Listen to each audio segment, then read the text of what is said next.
Ethno-nationalism versus civic nationalism. Ethno-nationalism does not necessarily mean racist, as ethnicity relates to a national or cultural identity, not to skin colour in itself, if you take race to mean skin colour, which some don't.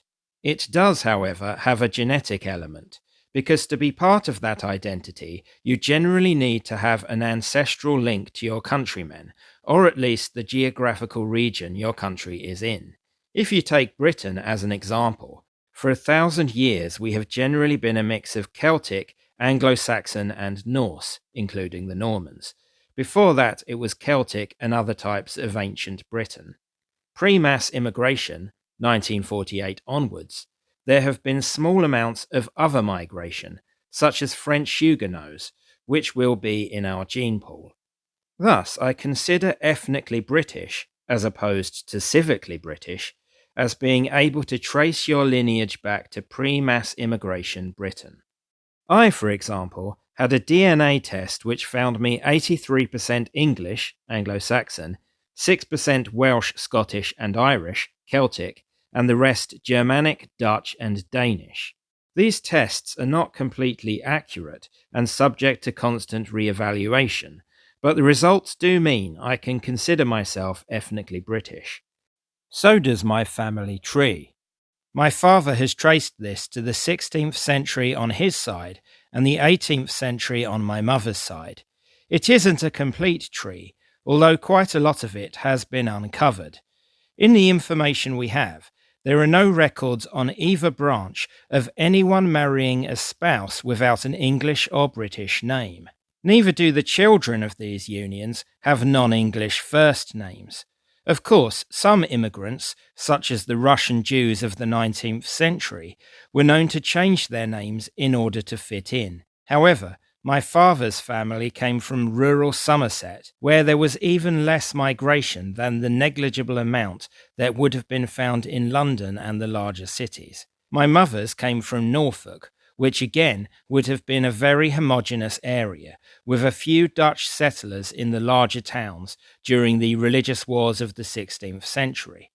I suppose that's where the Dutch bit comes from. It is reasonable, then, to say that I am from a predominantly English or British ethnic background. Does it mean I'm superior in some way to someone that isn't? Of course not. But it means I have a familial bond with this country and its traditional culture, which I think makes me prouder of it and more willing to preserve it. It is this logic that many ethno-nationalists probably have, rather than just hating brown people. Civic nationalism, meanwhile, promotes dedication to a country and culture, but on political, not ethnic grounds. It is about equality before the law, people of different ethnicities buying into the collective culture, and meritocracy. Many conservatives attack the concept as meaningless and pathetic because it ignores the notion of ethnicity, and they believe it gives nationhood away cheaply. I disagree with this because the concept still has an interest in preserving the nation and its traditions.